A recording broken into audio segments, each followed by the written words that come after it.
Hello and welcome back to another episode of Rallying the Forge. I'm Solymr, and it's been just a little bit. I apologize for that. We have plenty to cover in this episode.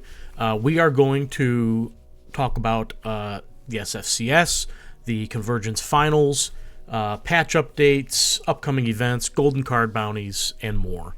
So let's start with Convergence Finals. Congratulations to Traveler for winning that. He dominated. I don't think he dropped a single match, although he might have had a few close calls, but overall, I think it was the result everyone was expecting. He is a very good player and has he put a lot of time and effort into this, and so deservingly he won, and congratulations to Gambit Carl, who was the runner-up. So both of them played very well and deserve all the kudos that they get. So we don't want to bury the lead there. So let's jump into patch update from last week and make sure I've got it pulled up here on Discord.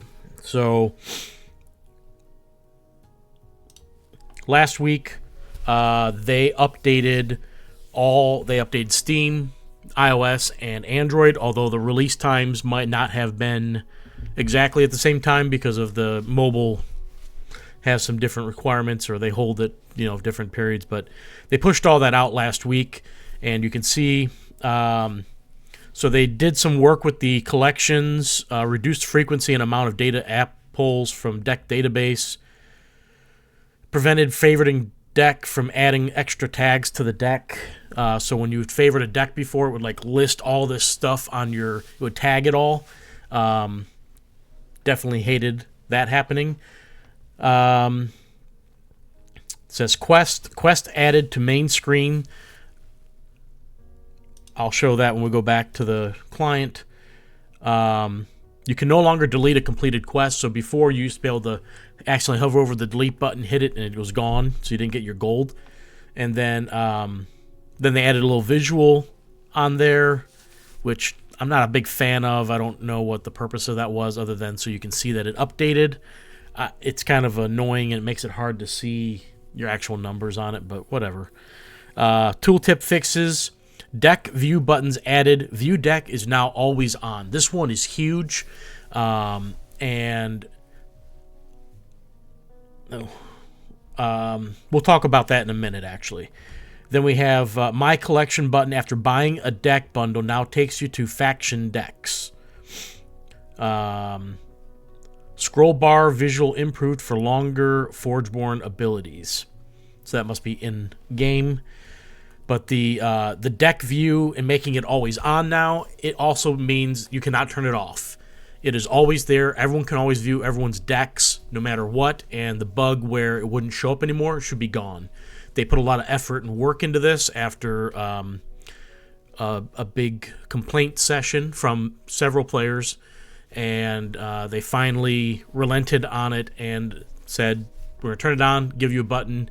It also helps because the button on mobile before, you could not view your opponent's deck no matter what. You can't, Shift D on your phone or tablet.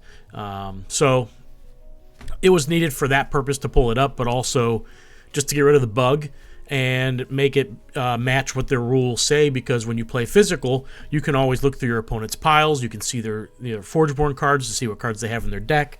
There's a whole bunch of information that can be gleaned from that, and it helps players know what your opponent has, so you can kind of game plan around what they might have without being just completely surprised, without knowing, oh, I should have spread my guys out because they have an ice storm, or maybe I shouldn't put my guys next to each other for turnabout. So, and I think it's a positive thing for new players, so they can learn, it's part of learning how to play the game. And the game's hard enough without having to guess what your opponent has and being completely surprised at what something does. So I think that's the biggest positive. I know there's still several players who are going to be pushing for some more changes that the community has really, really wanted. And we'll see if we can't get them eventually push through in some manner. It will. Some of the change I'm talking about in particular is going to take a long time to do, just because we have to gather the data and then they have to do the fixes and then test the fixes. And but I think it'll all be worthwhile in the end. It'll make the game better and consistent between physical and digital. So looking forward to more of this type of stuff. The collection load time and things like that, it was a big change as well, because large collections like myself really took several minutes for it to load, and it can be really, really cumbersome when you're on mobile in particular with it. But I think these are positive changes, and I like that they're, these are things that people are bringing up in the Discord, in the feedback threads, and I'm glad that they're listening to the community and getting these fixes prioritized. I'm not sure where we are at with any card bugs and how many card bugs actually are out there. I know there's a few at a minimum, but I don't know if there's any real game-breaking ones right now out there. But hopefully we'll get a patch in the, we'll say, I'm not gonna say this week or next week or anything, but like in the future here in the next couple months, that's a massive bug fix of any and all card interactions in the game. One of the ones I really want to see fixed that's just frustrating for me is how the game lags or kind of just times out momentarily when the NPC tries to move a creature. They play the creature and they go to move it, and it just like stops for a few minutes, and then everything catches up and you don't even see the animation, and it suddenly is in another lane, or you don't even see it because the card disappears. You don't know who he blocked and what happened. So there's also when you play cards outside of your normal action, the cards act funny on the board. I would love to see that fixed. Those are just minor things. They're just more inconveniences. The movement one's more of a big deal because you can't see what lane initially. Now, when it comes back to your turn, if it wasn't the end, if it didn't go right into combat, it does fix itself so you can see, but it's just a really big lag, and it's not a pleasant experience, really. So hopefully we will get more bug updates, bug fixes, and making the game overall run smoother. And I think one of the things that someone mentioned somewhere at some point was talk about potentially changing the turn timer because there are people who are abusing it because it is so long currently at 3 minutes. We initially, I think it was too short, and then people pushed for it to be longer. They extended it out, and then that worked for a good period of time. But I think I definitely would like to see it reduced down to 2 minutes, or maybe some sort of banking system where players can tap into a bank potentially. But it's a matter of, can that be abused as well, and would that make things worse in that regard? So I don't know what the plans are with that. I just know I saw somewhere on the Discord someone bring it up. It might be in one of the feedback threads about it. So we'll keep an eye on it and see what may be coming in that regard. So with that patch, they had some issues with online play. I know last week I tried playing in an event, and I had to drop because the patch had just come out that day on Android, and it was disconnecting every other match. So they did fix it, it looks like, and I don't recall if I've played online since then with my phone. But it was frustrating, and I think they got it fixed. So that's the only big issue they had from that patch that was a problem. There's been some other problems I think that cropped up. As always, if you have issues that pop up, you can post them on the Discord. They have an Android, desktop, and iOS feedback threads for you to make new topics on, so they can look into these issues. If you have something in game, you can always use the bug report. If you're on like the main screen, like I am right now, let me pull that up. If you're like on this screen, you can hit B, and it brings up the bug report. and then you can put in your issue. While we're on this screen, you can see they brought the quest to the front. This was requested. I don't like that it has the same size as it has on the other screen. I feel like they could have shrunk this down so you don't have to scroll with it. But I forgot the reason why they did this. It might have had to do... I don't even know what it had to do with, honestly. But I remember it was a suggestion by somebody, and not that I'm upset with it. It's fine. I wanted to see something different there that's not there. The news disappeared. There was news up here, but I guess maybe after one cycle it went away. Maybe I'll bug report that right now here. I don't know if it's supposed to or not.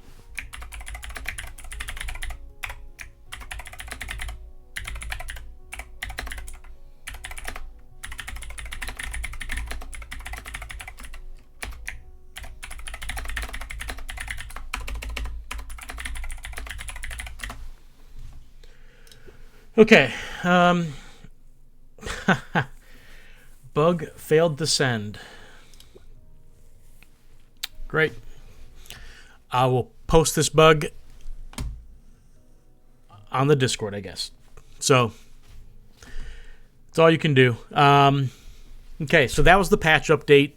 And not listed in the patch update was also talk of an event queue in client now. So they've had in-client events before, but they're going to try and make something more frequent and allow people to have more opportunities to do things in-game. So the event tab, you can see right now it's inactive. There's nothing going on. The one we just had was a Axes and Allies sealed. So that's the new legendary drop. This next one's going to be Shadows over Solus. You can see it starts in just under 3 days from now. And so that's going to be leading into the weekend. And they might be doing one every week. I do not know. You can get event tickets for these. The previous one cost 2 event tickets. And you can see it's real small here, but you can see 150 gold for a loss, 250 gold, and 4 embers per win. You play 5 games with your 2 tickets, win or lose. And you get 4 phantom decks from, in this case, the next one's going to be Shadows over Solus. That's set 4. You'll get 4 decks from that, one of each faction. It'll automatically fuse all the combinations you can have. That's 6 decks. And then you can pick any one of the 6 to play with. And you play your 5 matches. You can change it between matches or whatever you want. So the max you can get obviously is going to be 20 embers and 1,250 gold. And the tickets cost 750 gold apiece. That's 1,500 for one event, or 30 embers. Of course, if you win all your matches, you get 20 embers, which buys you a ticket and have 5 embers left over. And you get 1,250 gold, which is going to buy you a ticket and have gold left over. So I think it's a fair bargain, and you get decks, you get phantom decks that you can soulbind with a soulbind potion here if you want. They're 200 embers each, or let me go here first. You can see all mine. I need to delete all these out. I'll do that later. That's one thing I do not like. I'm actually going to make that recommendation that they delete these out after the fact, because it's going to clutter my collection. And it takes time to delete them all out. There's a lot of decks. And some people probably played more than I did and have way more. But it's whatever, I guess. Oh.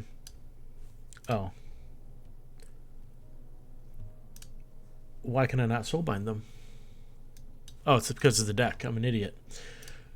Here's the half deck. So you can see I've got 9 soulbind potions. I did not purchase these with embers. So the question is, how did I get 9 of them? Good question.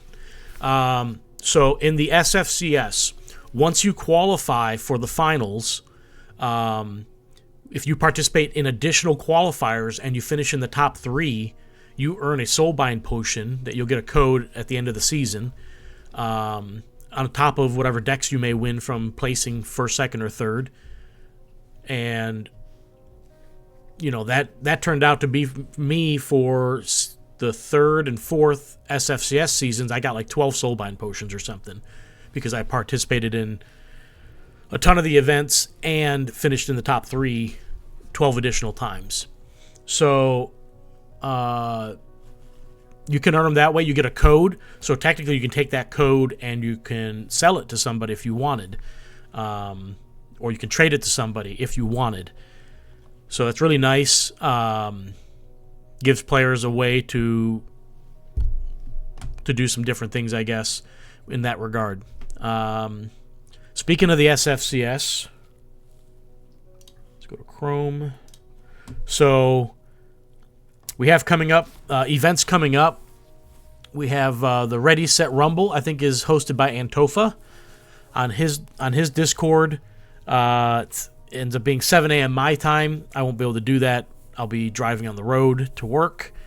An hour later, or maybe probably not even an hour earlier, but yeah, I can't do that one. Then we have Solana Gaming on Wednesday at 2 p.m., so they moved from 12 to 2 p.m. I don't remember what day they were doing, but this one's at 2 p.m. You have 100X on Thursday at noon. Ready, Set, Rumble again next Tuesday and the Tuesday after that.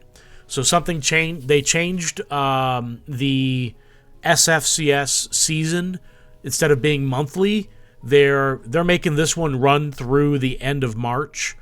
So 2 months for this season, and going forward, the SFCS season is going to mimic the in-game season for like the Battle Pass, for example. So if I switch back over, we've got the Battle Pass still going. I got a lot of grinding I need to do. I did not play hardly at all last week, so I need to make that up this week. And probably get up to at least 600K this week. But you got this whole Battle Pass to finish, and so they're going to try and line it up so the SFCS season matches the in-game season with the Battle Pass. So I'm guessing this Battle Pass is ending at the end of March. They'll have a new Battle Pass that comes out in April, and then a new SFCS season will start in April. And I don't know how long it's going to run, if it's going to be 2 months, 3 months. We'll learn more as they update and decide how they're going to start doing this. I really like it, the thought of it, I guess, so to speak, that they're going to kind of line all this stuff up together. I think that's really good and less confusion for players. So let's check the calendar for events. Today is the 23rd. There is a event Friday at 3 Afro Play that was not listed on here. So some of the events may not be listed yet. Of course, we have Wednesday game night, and we have some free deck open events that ML Vanby hosts. He hosts on Friday evenings and then Sunday afternoons. So you can always join his things and you participate, post some screenshots, do a couple matches, and you get a free deck.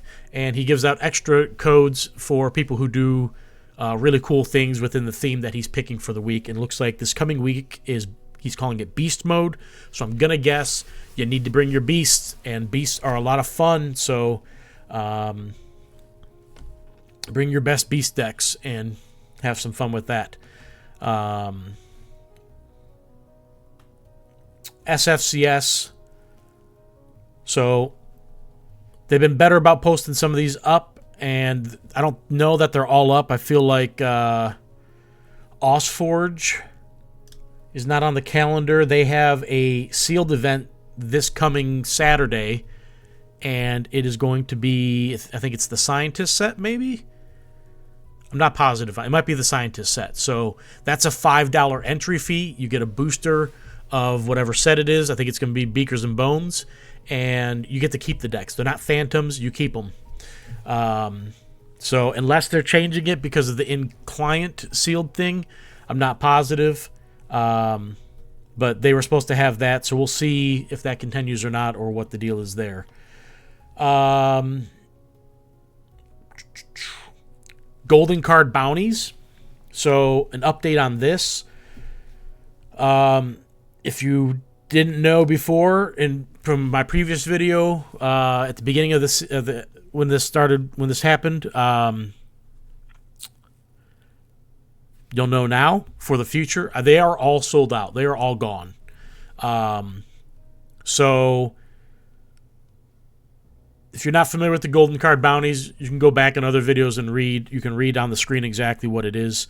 So you have to open the deck. So now the change was you have to start recording your opening with a timestamp to prove that you opened the deck, at a given time, versus potentially having the deck already and then it goes live and you're like, oh, I just opened this, and you really didn't. So they wanted more people to record themselves opening it. So you mint the deck, post it on Magic Eden. There was some issues initially with being able to post videos or multiple links, posting Magic Eden links. If you can't post a link, you'll have to request it. You can open a support ticket in the 100X Discord, and they'll get you the permissions needed. So it's kind of it was just a thing. So you can see this bounty season is live from 2/13 to 3/31. They'll purchase the decks at the end of the season, is my understanding. The cards were the Necrium Sunder, Ambriel Archangel, Baton the Decimator, Varia Bloodshade, and Ghost Crown Null. And they are all sold out. I am pretty sure anyhow. We'll visit the Discord here in just a second. Let me pull up 100X. So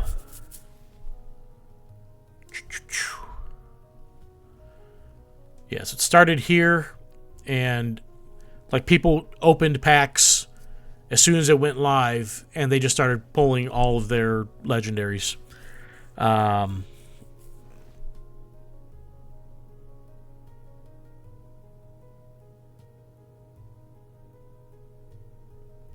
So Null Seed got the first Varia. Varia sold out like right. She was instantly gone.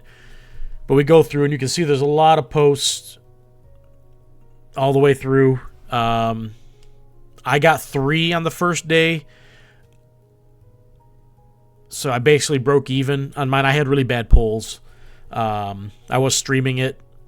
And then after that first day or so, where was that at?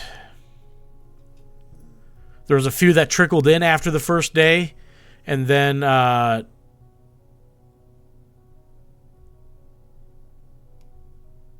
once the event went live for this past weekend, people were able to buy a bunch of the Phantoms through the event, and they were getting decks like crazy. So you can see people, they'll start posting somewhere here.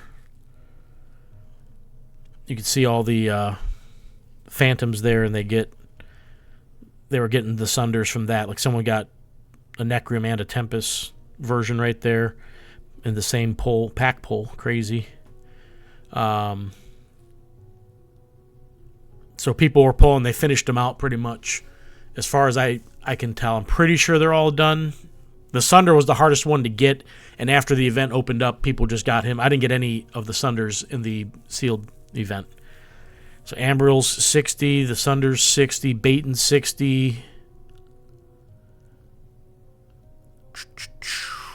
Ghost Crown Null 60, and then Varia was 60. She was the first done. So they're all sold out. So there's no more golden bounties for the season.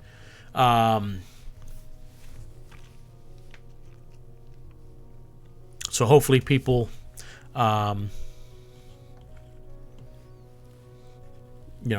what they could when they could. But they are sold out now. All right. So we are done with this information. Let's talk about the Convergence Finals. We already mentioned Traveler won. He went 2-0 in every round. I don't know what his closest matches were. Obviously, I was participating myself. I got to the semifinal round, I lost to Carl. Tony and I got the 3rd, 4th place spots each, and then Carl and Peter played for 1st and 2nd. So here's the bracket. Let me bring that in a little bit here. You can see how everyone performed. We had someone either drop or not submit decks, not positive. So Namrog got the bye on a random pick of people who qualified in multiple events. So he got the bye, so he made top 8 right off the bat and could show up an hour later than everyone else. But you have all the match results of all that, and we're going to go through later this week in another video. We'll be breaking down the decks. Today we are going to do Traveler's decks only, as he won. We'll look at his deck, see what he brought, and then I think in the next video we may do the rest of the top 8, and then in another video after that we'll do the rest of the participants in the event. So the event was single elimination. It was a best of 3, and in the Convergence League you bring 4 decks under strict rules. You get 1 deck that's banned, and you can play with any of the remaining 3. Once you win with a deck, you cannot use it anymore. So you are going to use at least 2 of the decks, but you could use 3 if you wanted. So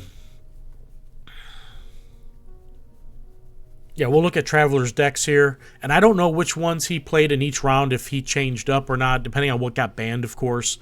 I'm going to guess most often he probably had his RSE banned, but I'm not positive. So we can start with his RSE deck that he brought. So it's a double shambling, double vampiric deck.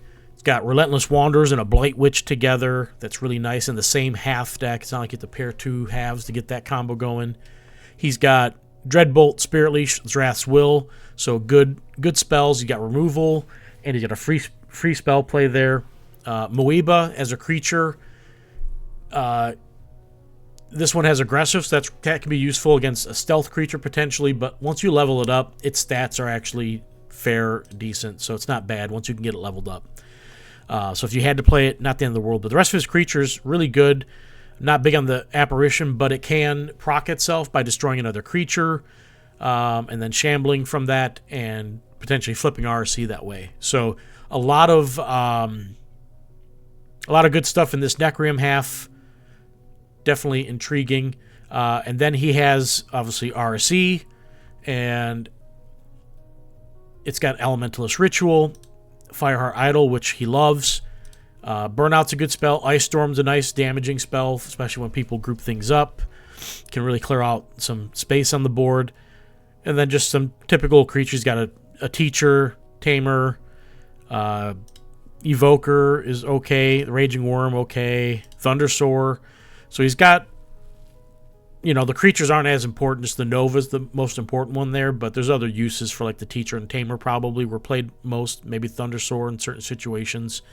But the spells, despite being kind of light, I don't know if he got to play this or not in the event, but that's this deck, and it's a really strong deck, obviously. He only plays the best decks anyhow. He doesn't have bad decks. So if he does, he doesn't play them. Let's just say that. So yeah, I didn't have to face Peter, thankfully. Thankful that I was in the other half. But obviously, it's a really good build, and I'm guessing most people banned this, but I don't know for sure. So that was that deck. He had this one is a Necreum Tempest build. He had a second Necreum Tempest build that is really nice. So he's got the Tempest half has the Furious Shard back. He got this in I think it was one of Scuba Toad's sales, if I'm not mistaken, perhaps. He bought it, and it's a double windy Furious Shardback deck. It has Disintegrate in it, Dreadbolt, Firestorm, Mangasaur's Rampage, Warbringer Ritual. I really love the spell package. I I told him I think this deck is that half deck's better than my half deck that's a double windy, because he's got the Dreadbolt in it, and he's got pretty much everything else that I have in mind that I care about. I've got some different creatures or whatnot and less spells, and even the Firestorm's not bad for him. So, yeah, I think the Fairy Shardback half is really nice, and then he's got a nice 6-spell set 3 Necrium deck. He's got a Circe's Call, another Dreadbolt, River of Souls, Varric's Embrace. I don't know what he's got for spirits. I guess the Geist. There's a Direhound also. Direhound, so he can use the Direhound, bring it back with the Restless Dead, potentially reanimate the Shardback at some point. River of Souls can bring back the Shardback. He's got a Hungering Strike, so good spells. Doesn't have a lot of free spells or anything, but he can with the Ritual if he can get that going. But otherwise, it's a good deck. Obviously, he did not lose any matches, so if he played this one, which I think he did against Carl, if I'm not mistaken, that's the only match. Those are the only matches I caught of his. Obviously, he did really well with his decks. So, Fairy Shardback is, a lot people don't always think of it as a very strong archetype, but it's a lot stronger than people have been giving it credit for, and I think people are finding new ways to make it work. So, another good deck, but that means his other two decks have to be Aloyan Utera, because he didn't have either of them in these two halves. So this half right here is a Killian half. He's got a Killian deck with a Kragaius pair with a Mantis Forge Seal. I think this is this was one of the early types of combinations that came with Killian that people started identifying immediately was Mantis Forge Seal Kragaius decks. Mantis Forge Seal decks can be plentiful. Mantis Forge Seal Kragaius decks, not so plenty. I think I have one or two, and one of them I had to buy in a massive sale of someone's decks to get one, because I didn't have one at that time. And I'm still trying to find a good pairing for it. I might have found one now, but I haven't been playing on my son's account much lately. So, but his deck here, he's got a Killian with a Cyphron Chrome, which is he's openly said it's one of his favorite level 1 cards with how strong it is. It's just a massive body, 6'9" with 1 armor, and players cannot gain health. So his deck's not a life gain deck, even though he's got a Kindred Bear there. He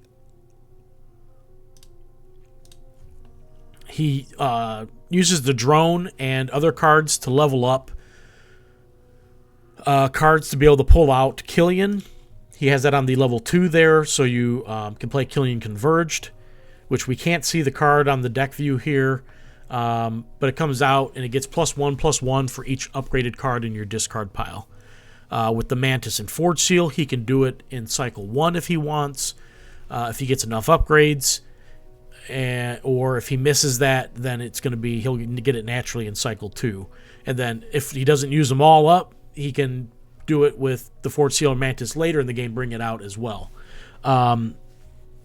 So it comes out. I think he got it out against Carl, and it was massive early on. And it's a hard card to kill, just like Cyphron Chrome is hard to kill. High health, has armor, so it really makes things difficult for your opponent. And you've got other things going on there, while he's got maybe a drone on the board. I don't know if he used Mad Lewinter at all for anything. I didn't see that, where he can chuck minions at things to blow things up. I don't know if that was happening or not with the Metamind Overseer, or any other ways he could potentially make minions.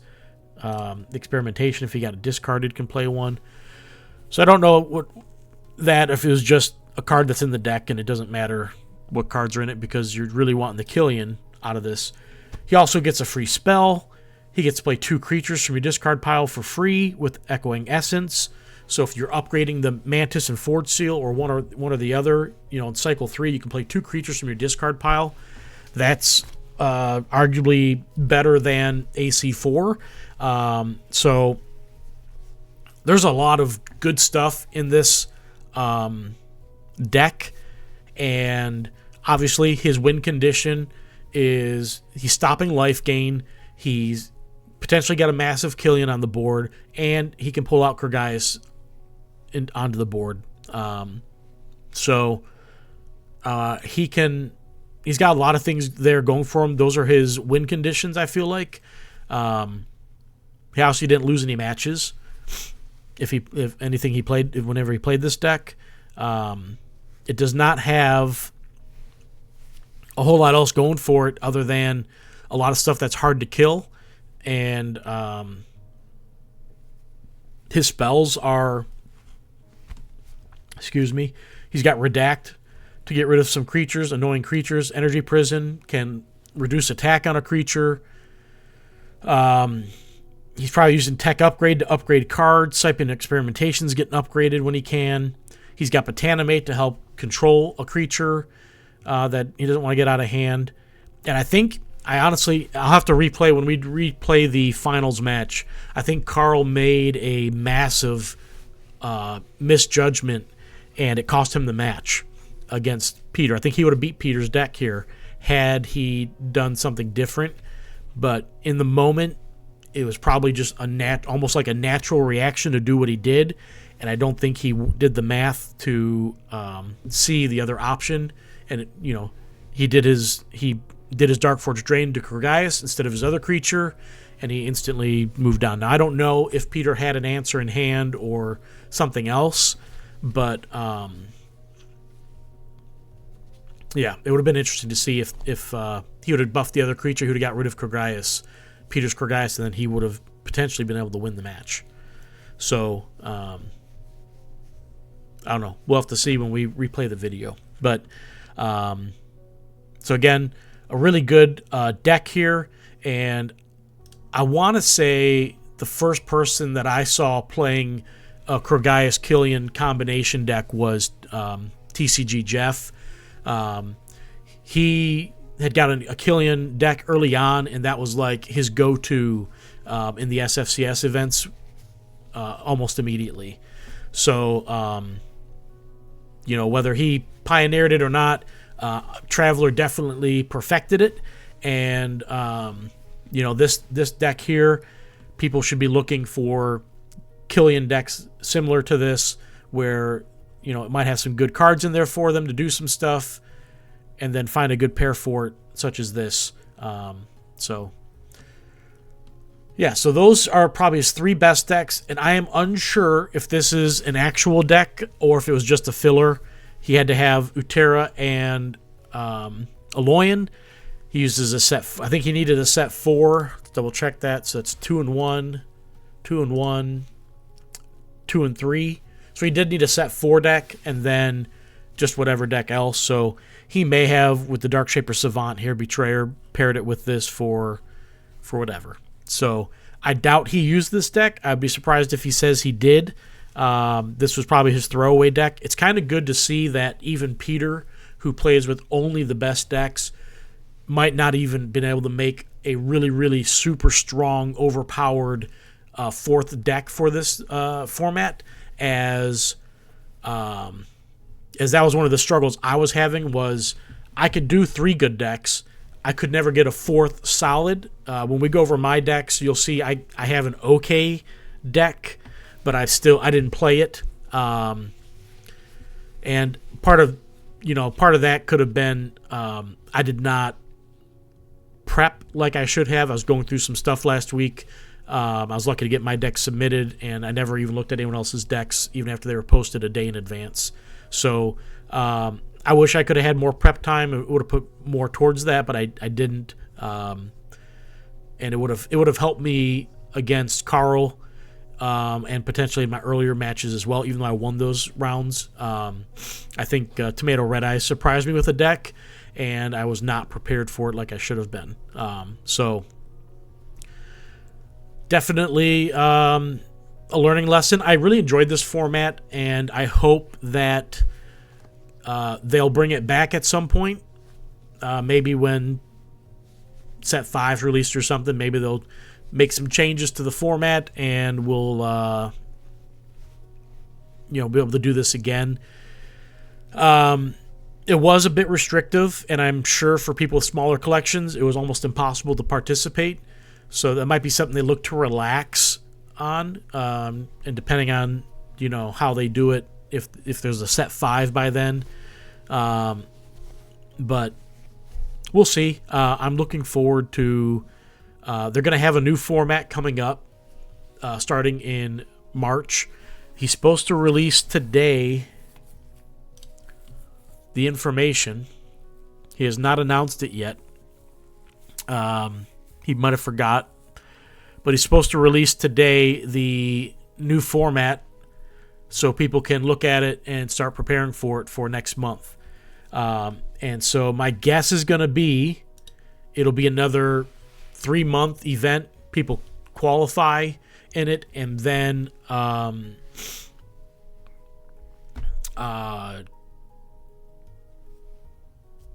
guess, and then there will be a finals event in the 4th month or something. I'm not sure. But, when that comes out, we'll definitely touch on it and see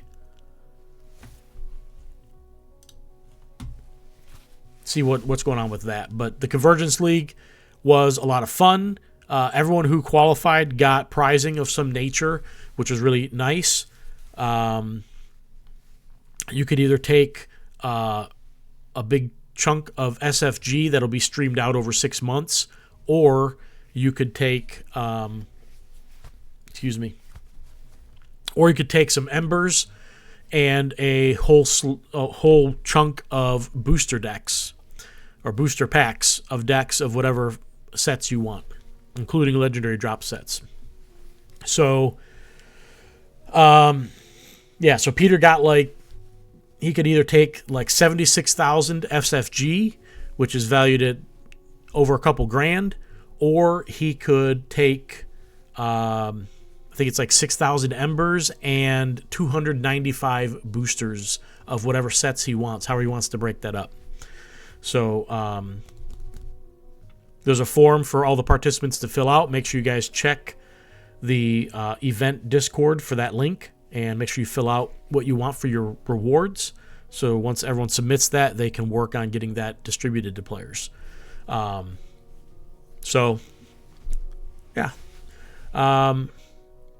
was a lot of fun. It was a good event series.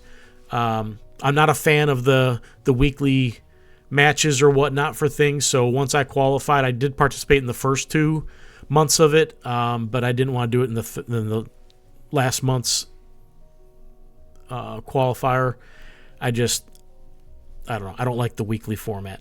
I definitely liked, spending my Saturday for what ended up being 4 or 5 hours, and just playing all of our matches and going through. Granted, I got to play through 3 rounds, so that helped, versus if you lost in the first round, then you're out. But definitely enjoyed this. Hopefully this will be the format they do for whatever series they come up with next. I will say that. So this was a lot of fun, and again, congratulations to Traveler. He did not drop a single match. It's impressive. So truly one of the best. Okay. Other than that, I don't think I have anything else to discuss or talk about.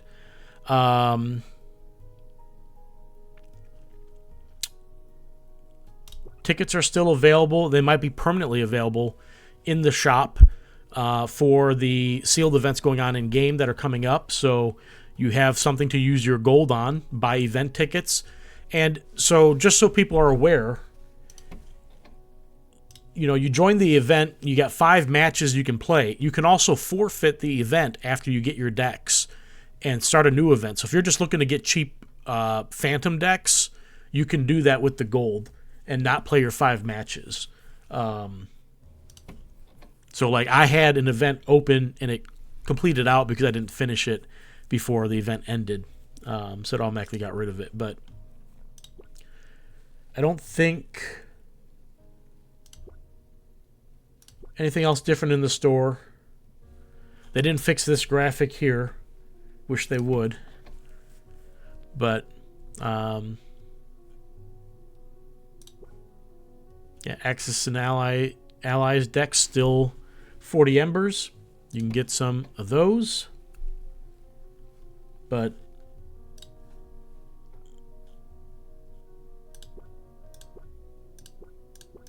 okay. So that's all I have for this episode of Rallying the Forge. I appreciate you guys watching, and I hope you guys enjoyed all the information and the look at Peter's decks. We'll be the next video. If there's any updates that come out between now and then, we'll have those. But also, we're going to be looking at the top 8 players' sets of decks for the Convergence League Finals, and we'll go through and see what people brought. And obviously, we'll have a recording of this. It'll be on YouTube, and you guys can always pull it up when you want. But I highly recommend, if you're whether you're a new player, a player who's been just around a little bit but maybe more casual, or even if you are a hardcore player, then look at these decks, because while we had some restrictions in how we could build them, players got creative with what they did. And some of the most creative players we have were in this thing, and they brought some really unique decks and unique ideas to the table.